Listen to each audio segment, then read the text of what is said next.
quiero presentarles a esta señora, se llama Stephanie Gage. Señorita.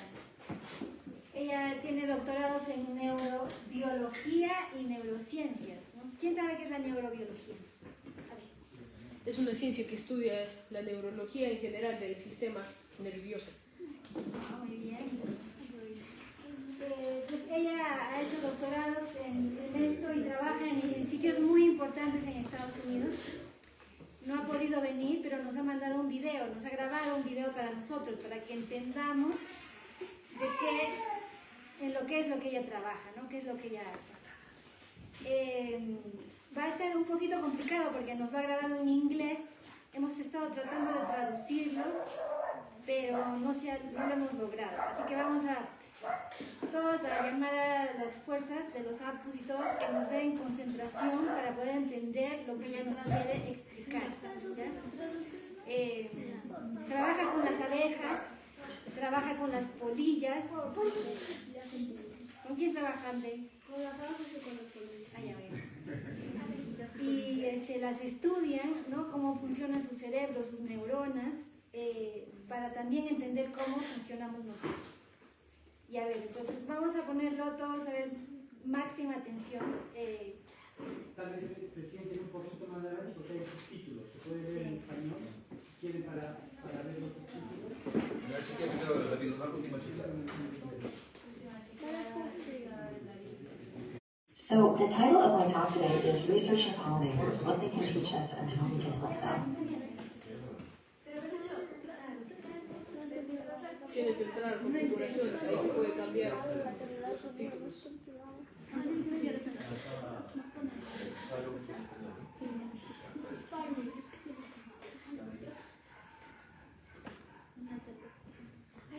¿Se puede subir el tamaño de la letra? So the title of my talk today is Researching Pollinators, What They Can Teach Us and How We Can Help Them. So you'll see two different pollinators on the screen here. You'll see the hawk moth, Manduca sexta. This was the moth that I studied for both my PhD work and my postdoc. And also the honeybee. And I studied the honeybees at the U.S. Department of Agriculture. So I currently work at the National Science Foundation. I'm a Estudio entonces las polillas estas y las abejas de miel, ¿no? And it's a real treat to share with you my journey into studying pollinators and how I think about them now in my policy role. So let's jump right in.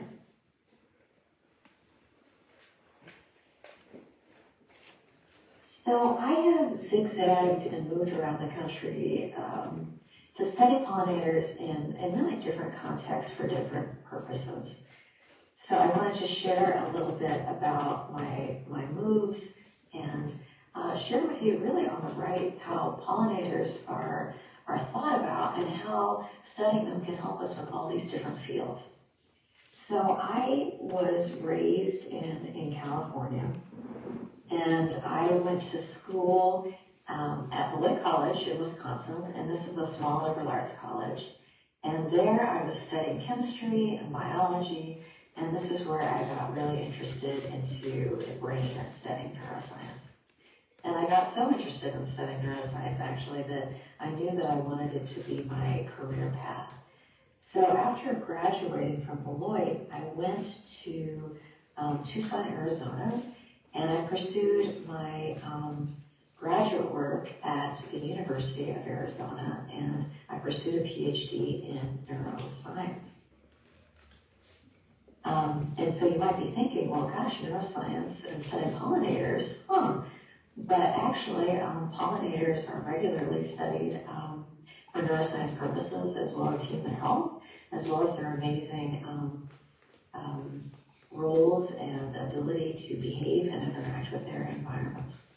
Ya está ahí. ¿Quién entendió? A ver, ¿quién? ¿Tú? Entendí que la señorita obtuvo un doctorado en Estados Unidos, donde primero estaba estudiando ciencia y química y luego se interesó por la neurobiología. Pero luego vieron que era como una cierta confusión entre investigar insectos, polinizadores y neurociencia, pero después se se decidió que se iba a trabajar por las relaciones que puede tener con su ambiente. Muy bien. Y cómo viajó, ¿no? Por varios sitios de Estados Unidos para estudiarlo en diferentes sitios. Ya. So after Tucson, I'm going to talk a little bit about my experience with the United States Department of Agriculture. This is where I studied pollinator health and the beekeeping industry. And I've heard from the organizers that honeybees may be especially interesting to you, so I'm going to spend a little bit more time talking about them and my findings there. After the USDA, I made my way to Atlanta, Georgia, and I was working with physicists and engineers at Georgia Tech, and I'll talk to you a little bit about how they use pollinators. And then finally, transitioning into my career in science policy and working in the computer science directorate as a program director and still thinking about pollinators. So thanks everybody. I'll just jump in with Tucson and when I started studying moths. So, a question that you may have is, why study moths? And I think moths are... Sí, aquí pone MS y es moths, pero Yes. moths es Polillas. polillas. Muy bien. amazing, beautiful creatures that are important for the ecosystem. For biologists, this is more than enough of a reason to study them, but there are also other reasons. Neuroscience. Moths have a very strong sense of smell, and they have been studied for decades to understand how the brain processes odors. So they have large brains. You can see that they actually have a very large moth. You can see the scale on my shoulder. And Está mostrando ya una polilla bien grande, ¿no? En su hombro, ¿no? Y que dice que tiene unos cerebros muy grandes. Their brains are organized a little bit differently, but they're quite similar to ours. And how they smell isn't all that different from us. And so the National Institute of Health actually sponsors work in insects to understand how they smell, to better understand how we smell. So there's neuroscience, there's also animal behavior. How does the brain enable finding mates? How do they find places to lay eggs? How do they find food sources? Basically, how does the brain enable moths to navigate their worlds? Another reason to study moths is their importance to agriculture and the greater ecology. These moths, the tobacco hornworm is also the hawkmoth, and these are agricultural pests, actually. So maybe by studying them, we can provide new strategies to support farmers and crops, and also study their effects on the greater environment. ¿Qué dijo ahí? ¿Alguien más? Porque ya sé que está poniendo mucha atención. Nadie.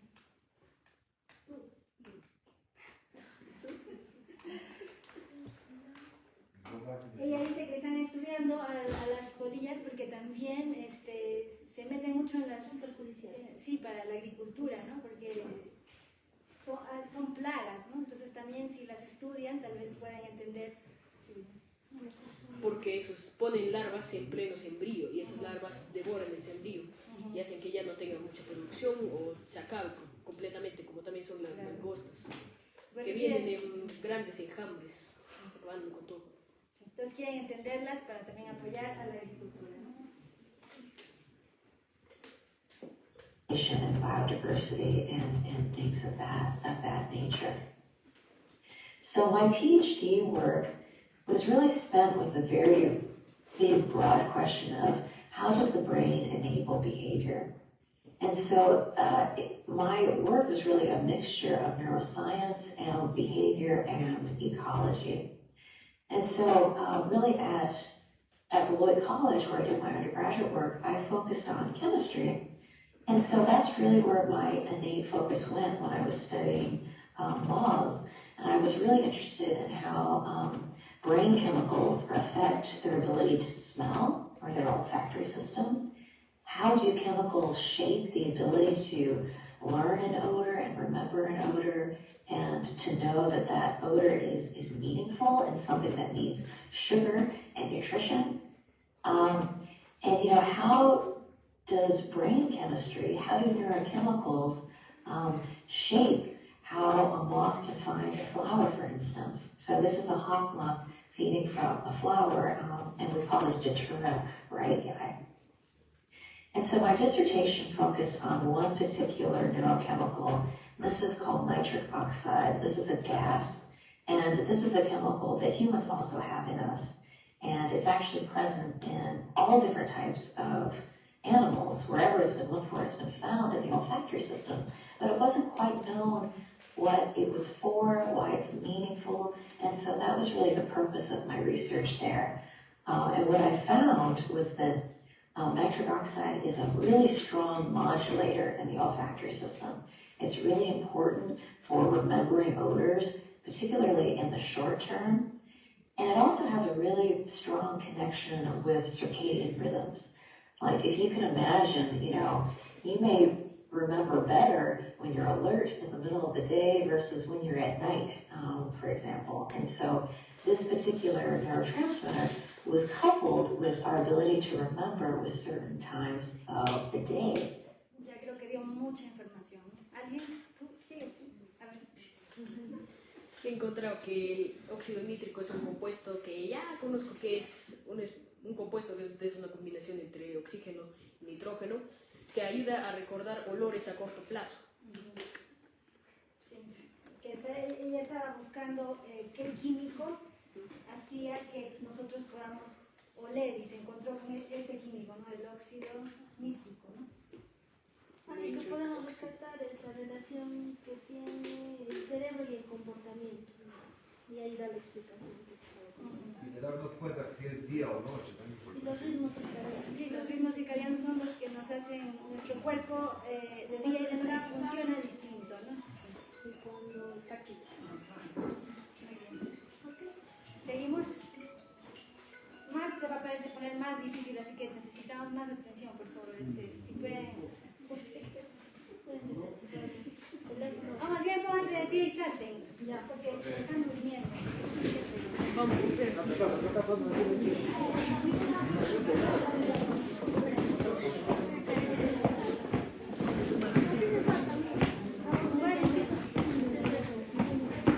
Ya, devolvemos. Muy promiscuos. Abriremos la puerta para que formen tiempo. No mucho, porque se cae la radio.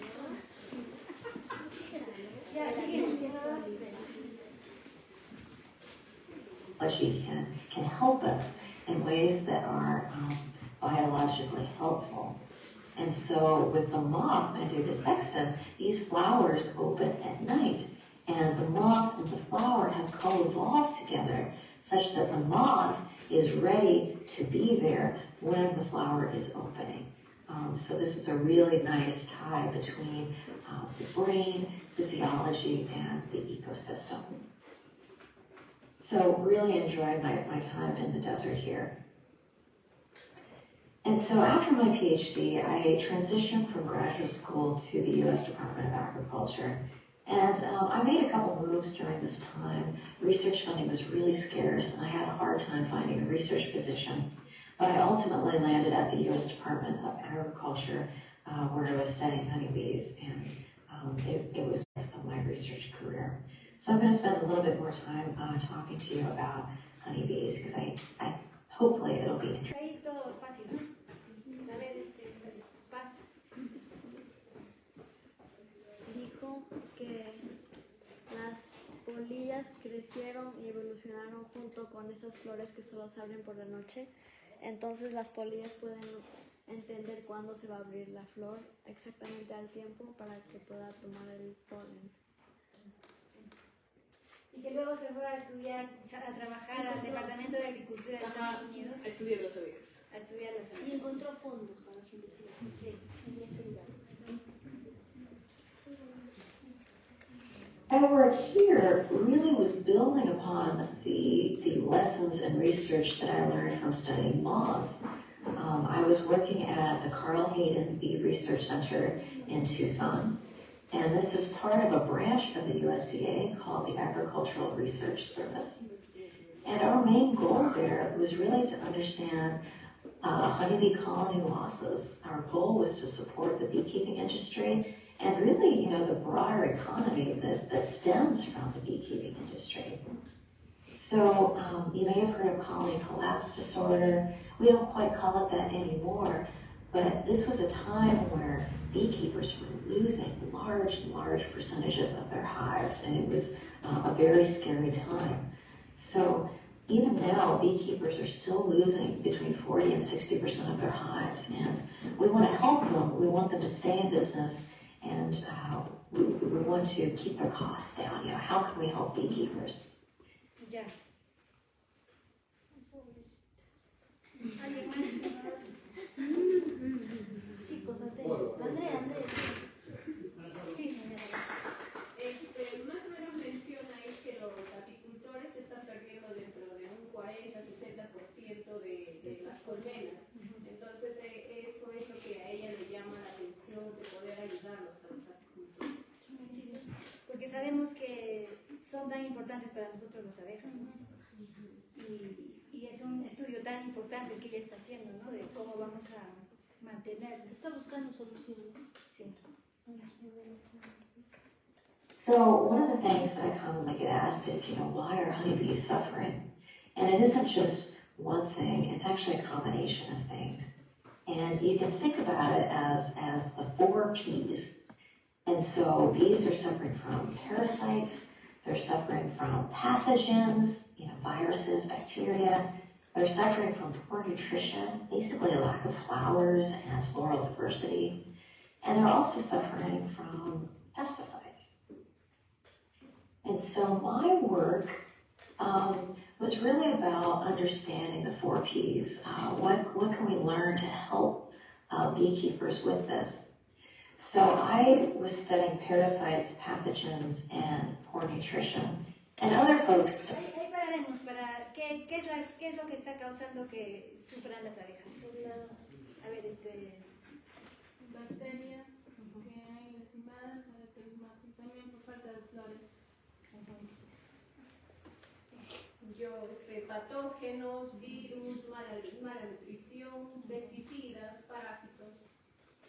De las 4 P's. Pesticides, but it wasn't really my focus in my lab. And, I'm a neuroscientist, so, immediately I'm thinking, well, is the honeybee brain affected? Is their sense of smell affected? Can studying their biology this way give us insights as to how we can better protect them against the 4 Ps? So there are 2 parasites that I just wanted to bring up to you. One is the varroa mite. And so you can see on this bee here, the varroa mite attaches to the honeybee body, and it takes nutrients from the bee, and they also transmit viruses too that can be really, really harmful. So the varroa mite is a really big problem in beekeeping. ahí, ¿cuál fue? Quería decir algo de que está hablando de que hay un tipo de parásito que son los ácaros UV. Sí había visto también de esos ácaros que cuando son larvas, los ácaros se adhieren a la abeja y le quitan nutrientes, o sea, absorben sus tejidos internos. Así se alimentan de ellos, es como un parásito. Y a partir de eso también transportan varios patógenos, como lo serían los virus y las bacterias, empeorando más la tasa actual de abejas. Cierto, sí. Muy bien. Son como para nosotros las pulgas o algo así, ¿no? Que se pegan. Ácaros. Los ácaros, sí. Pero los ácaros son muy pequeñitos, ¿no? Una comparación. The other parasite is called Nosema sumane, just called Nosema. And these are spores that are internal and live in the bee's gut. And they can have really negative effects as well. So my research focused mostly on Nosema and a little bit on the varroa mite. And so I'll talk to you a little bit about that. So Nosema and the honeybee brain. So at the time when I started, we knew some things about Nosema. ¿Qué entendimos de Nosema? Que son como unas esporas que viven dentro de la panza de las abejas. Son como unos tipos de esporas que, como dijo, viven dentro de la abeja, afectando los intestinos. Ella dice que eso es lo que ha estudiado más. Infection with Nosema caused the bees to forage less well. They were taking really risky behaviors. They were robbing hives. They were operating in poor weather conditions. They were just taking more risks than healthy bees normally would. These bees were also not returning to the hive, sort of suggesting that their navigation capabilities were a little bit off. And they would take more foraging trips, but with shorter durations. So they weren't really being very energy efficient when they would go out and forage for pollen or nectar or water. And so my questions, being a neuroscientist here, this sounds like an issue with the brain, is it? And so... ¿Qué les causaba a los nocivos? A ver, ¿alguien más que ellos dos?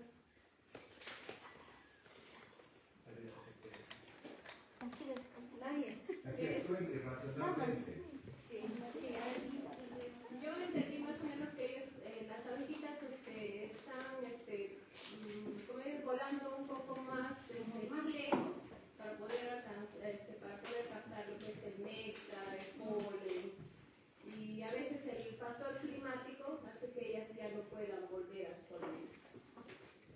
Sí, yo entendí diferente. ¿Tú? A ver, yo entendí que ese parásito hacía que la capacidad de orientación de las abejas disminuyese un poco y que haga que las abejas busquen comida, pero menos eficientemente. Sí, y que busque mucho el riesgo, eso me parece muy interesante. Y no vuelven, sí. O sea, se vuelven locas. Como que se vuelven locas. Despistadas, no tan locas. Locas y despistadas. Y ella dice que podría ser algo con el cerebro, ¿no? Que estaba causándoles algo en su cerebro. Como una desorientación. Eso, sí. Me parece que adelante estamos poniendo mucha atención atrás, no estoy muy segura. Ya luego voy a apuntar atrás.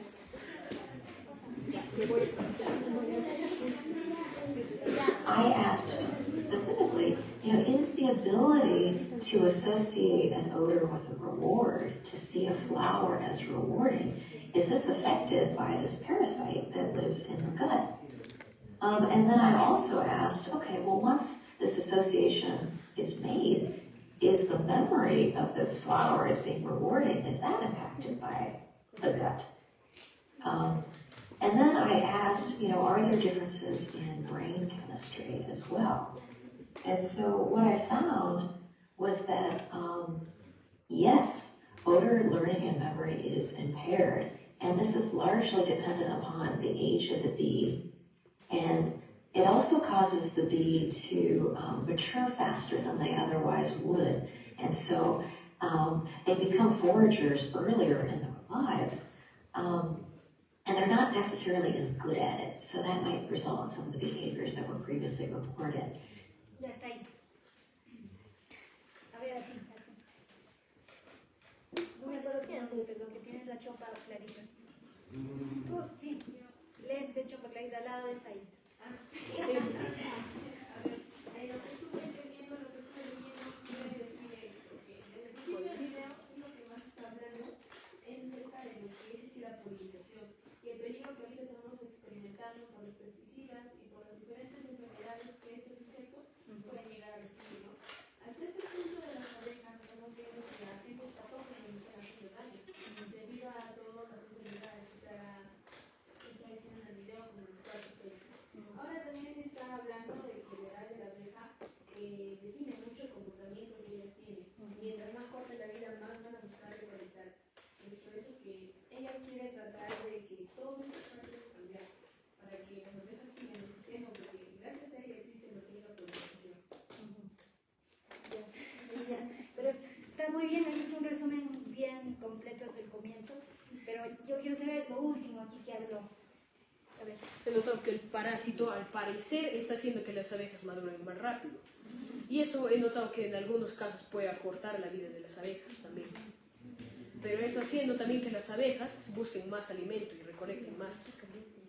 Sí, porque las abejas Pierden el sentido del olor más y tienen peor memoria entonces es más difícil para que encuentren las flores necesarias y buenas que conocen. Y también, por lo que entendí, como que se vuelven más independientes cuando son más chiquitas, entonces no son tan eficientes tampoco. Lo que yo entendí, una cosa bien importante que dice ella habla de cómo es que hay una relación, ella tiene muchas preguntas, ¿no? Y una de sus preguntas es, hay una relación del parásito que tiene con la memoria y también con el igual, ¿cómo se dice? Con un premio, ¿no? Que tengan una expectativa de tener un premio con la memoria y el olor, ¿no? Y puede ser que eso también afecte teniendo el parásito dentro. Sí. Muy bien, seguimos. Una preguntita. Ajá. ¿Van a ver abejas o no? ¿Dónde? Acá ahorita. Como si en persona. Digo, ¿quieres ver abejas? Atrás mi papá tiene unas. Ah, hay que ver. Hay que ver. Bueno, no pican, sino les molestan. No se quejen si les A pican. Camila le querían picar. Seguimos y atrás ya no voy a hacer la... And we also found really big differences in brain chemistry, really suggesting that the brain is affected by this parasite that lives in the gut. So to get back to my first question, is the brain affected by the parasite in the gut? The answer is yes, and it's quite strong. So, the question is, okay, now that we know this, now we know that the brain is affected, how... Ella, según su, según su estudio, según su pregunta, si afecta o no afecta el parásito en el estómago. ¿Y qué dijo? Ya sabes, Sí, sí afecta. Como yo.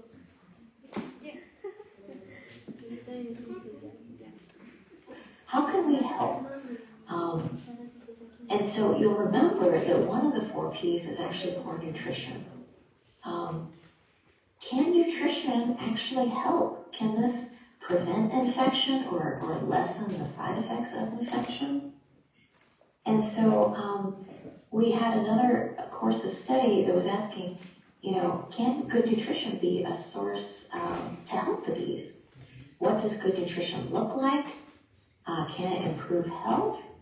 And is this something that we can give to beekeepers as advice on how to better manage their bees?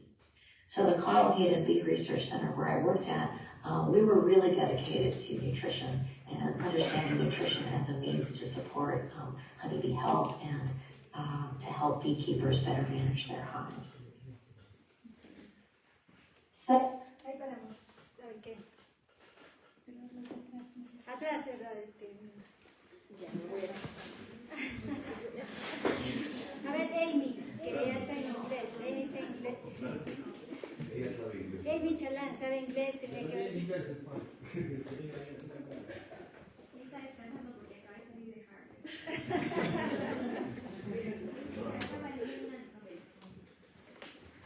¿Quién más entonces hay atrás?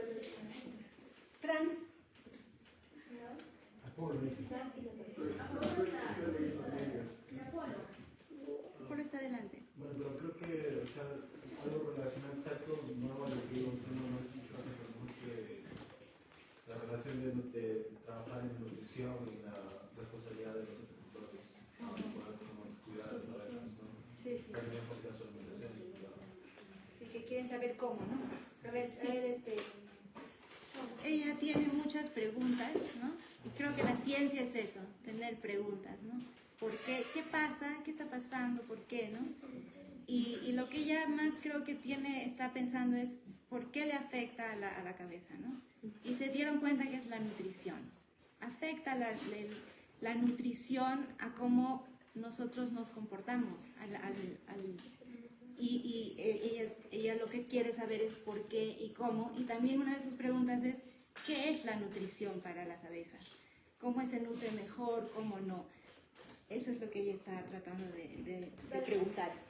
Yo lo que he entendido es que a las abejas ya se ha comprobado que afecta los parásitos al cerebro y que se ha tratado de solucionar eso a través de una buena alimentación a las abejas para eliminar esos parásitos. Sí. Muy bien. queda la mitad. Vamos a ver, ya estamos casi. Otra vez de pie, saltemos.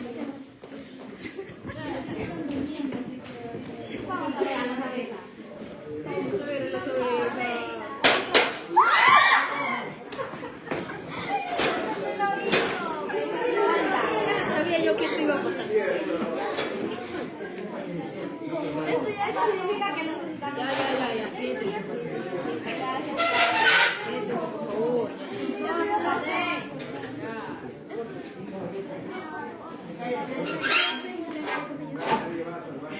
Tengo 10. 11, no, 11. Voy a cumplir 12. Eso estaba planeado también.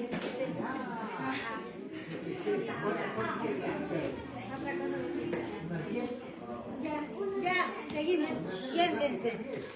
Seguimos. The relationship between nutrition and parasites is complex, but ultimately nutrition can support health. So when it comes to Nosema infection, that internal gut parasite, pollen improves the honeybee lifespan. It improves their ability in odor learning and memory. But pollen also enables parasitic growth.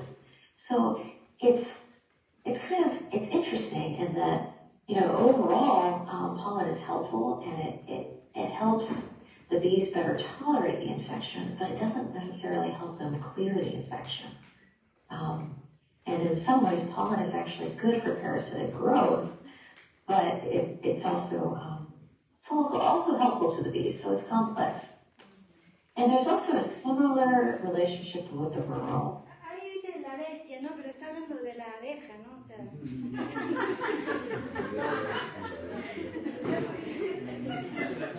Antes me confundió. ¿Qué bestia? Es la abeja. Es la inteligencia artificial. So pollen improves the overall colony growth and the survival of the colony, which is good.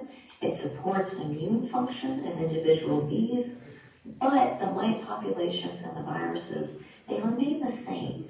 So it doesn't really help prevent parasites or their growth, but it sort of helps lessen the effects. So another interesting study that we did at this time is to understand the relationship of pollen and season. And so you don't need to be too concerned with some of the physiological measurements here that we took. But one of the really interesting things about bees that not everyone may know about is that bees fluctuate with the seasons. So in the springtime, bees will ramp up their numbers and the colony is rapidly growing. And the colony is putting their resources into brood rearing. And so we found that spring pollen can really help with that. So the pollen they collect at this time has specific nutrients that help them with their brood rearing capabilities. And so fall bees, these are bees that are going to transition into winter. And so this is really where the colony is shrinking and they are preparing to overwinter. And fall bees and the pollen collected at this time is really helpful for bees to transition into that winter period. And so, a lack of flowers it's not helping the bees. So if we could plant more flowers, that would be great. And so beekeepers are actually supplementing their bees with pollen that they collect at different times of the year. And so one of the recommendations that we can give to them is, collecting pollen from the spring period is really important because it helps with the brood rearing, and also fall pollen helps with hibernation and getting through winter. So it may be helpful to correlate when you're supplementing pollen to be mindful of when it's collected. And this is especially true for spring bees. They really need spring pollen.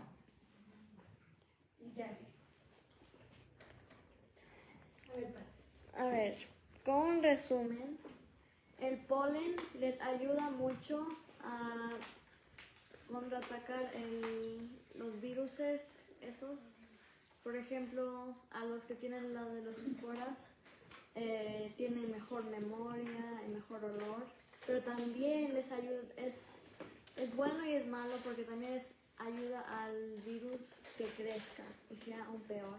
Entonces ya han descubierto que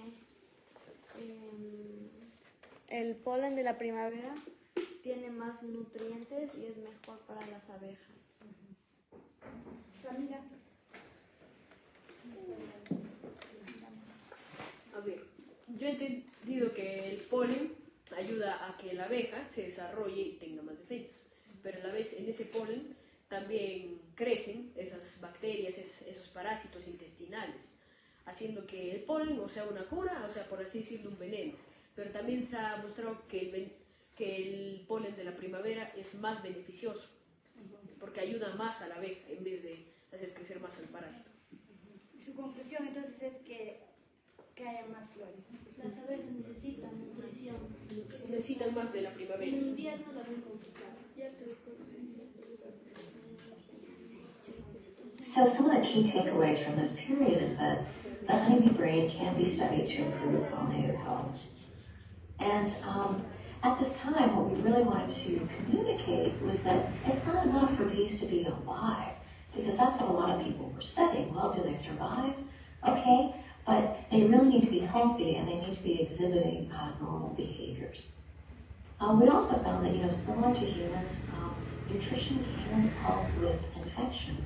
And honeybees can be studied in this way to better understand the relationship between nutrition, health, and disease. So how can you help the bees? Plant flowers. This is easy. Flowers are beautiful. It's always a win-win situation. And so for extra credit, you can plant flowers that are native to your area, particularly in the early spring. When bees are coming out of their confinement period, they're looking for food to ramp up brood rearing. So flowers that flower early are really helpful. And also flowers that flower in the late fall will help them through the hibernation period as well. So my 4 years at the USDA ended, and I was trying to think of what my next move would be. And I transitioned to Georgia Tech as a postdoctoral fellow, and they were also using pollinators in their research, and the context was really different than how I had been using it, mostly as a biologist. So I thought this might be a really interesting way to think about pollinator research in a different way. So why would engineers and physicists be interested in pollinators? That link isn't quite clear. So pollinators are amazing flying machines. They are energy efficient, they're really dynamic in their movements, and they're really great navigators. And so, for me, I'm a biologist. I'm really not trained in engineering or physics, but I've sort of, when you study neuroscience, these fields kind of come in just barely a little bit. And so I learned that they're also interested in bio-inspired concepts and strategies from neuroscience, like how does the nervous system execute movement, or how does vision and the sense of smell affect movement? And so really, in essence, what can we learn from pollinators to build better planes, other flying machines, and navigation devices? So here I was at Georgia Tech working with physicists and engineers, and they were studying the hawk moth that I was studying for my PhD. So there, I was really exploring the relationship between, the senses and movement. And so I was asking questions like, how are pollinators flexible in their behaviors? How are they so dynamic? But how do they maintain such precise movement control? And, as a chemist, I was thinking about, how do neurochemicals throughout their body fluctuate during movement? So I was studying chemicals and how they were affected at rest versus when they were in flight versus when actually they were feeding from a flower. And I was also studying how vision and smell sort of interfaced with movement. And, some of my key findings from this period was that neurochemicals that shape the internal environment that an animal is experiencing. And we also have these same neurochemicals, so it can help us understand our health as well. And these chemicals, they change to enable our flexible behaviors. So these chemical changes are not only found in the brain, but in the peripheral nervous system and the muscle, suggesting flexibility really at all levels of the system. So really at this time, Ya casi. ¿Alguien quiere summarize y hacer unos... Ella se fue luego a otra universidad muy importante de Estados Unidos que se llama Georgia Tech y trabajó ahí con los físicos y los que hacen tecnología y se pusieron a estudiar los polinizadores y cómo es su relación también como a los aviones, cómo se puede hacer mejores aviones, ¿no? Porque es muy interesante cómo son tan precisos volando, ¿no? ¿Quién más quiere completar algo? Estaban estudiando la precisión de los polinizadores para alcanzar sus objetivos, que son las flores, estudiando sus movimientos dependiendo del ambiente. Solo me di cuenta de que su cara está en la esquina. Ah, sí, ahí está, ella es bien chiquitita, sí. Ella sí, ¿allá la ven? Bueno, y eso, entonces sigue ella estudiando las relaciones del cerebro con los químicos, ¿no? Los químicos de nuestro cuerpo. I was thinking about, do I want to become a professor? I didn't think that was the right career path for me. And I started to transition away from the lab towards a career in science policy. I was more interested in helping understand the questions that are affecting the nation. I've lived all over the nation, and I was understanding how people live and think in all different parts of the country, and maybe I could help with science policy from a broader perspective. So I moved from Atlanta, Georgia, to Washington, D.C., where I took a fellowship with the National Science Foundation. This foundation promotes the progress of science by investing in research to expand knowledge in science, engineering, and education. So I first began at the National Science Foundation as a AAAS Science and Technology Policy Fellow, and I was actually placed in the Computer Science Directorate, and more adaptable. How do they do these things, and how can we... Bueno, yo vi ya esta parte y ella habla de cómo ella trabaja en el gobierno para hacer decisiones ¿no? De cómo afecta todo esto al público en general. ¿Cómo piensa la gente en cada Sí, lugar? cómo crear políticas para que ayudar a todo lo que está pasando, problemáticas. Y no están, las cosas no están yendo muy bien, no todos sabemos, no hay como un gran futuro. Y por eso nos toca a todos seguir estudiando estas cosas, seguir aprendiendo, porque todos podemos poner de nosotros para ayudar a resolver. Y también, como escuchamos del maestro en la mañana, el profesor Max Villagaray, hay muchas respuestas que ya tenemos nosotros aquí desde nuestros antepasados, ¿no? Que necesitamos revalorar, estudiar y darle la importancia que tiene para la vida del mundo entero, ¿no? Así que aquí terminamos. Por ahora vamos a ir al almuerzo y después del almuerzo seguimos con 2 charlas más. Muchas gracias. Quería un aplauso para Stephanie, que nos dio la presentación, a ver, para todos. Para que vean.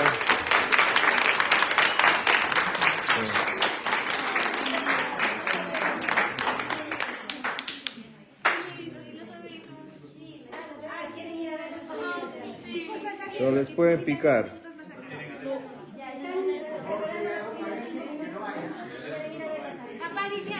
Si hay alérgico, que no vaya. Al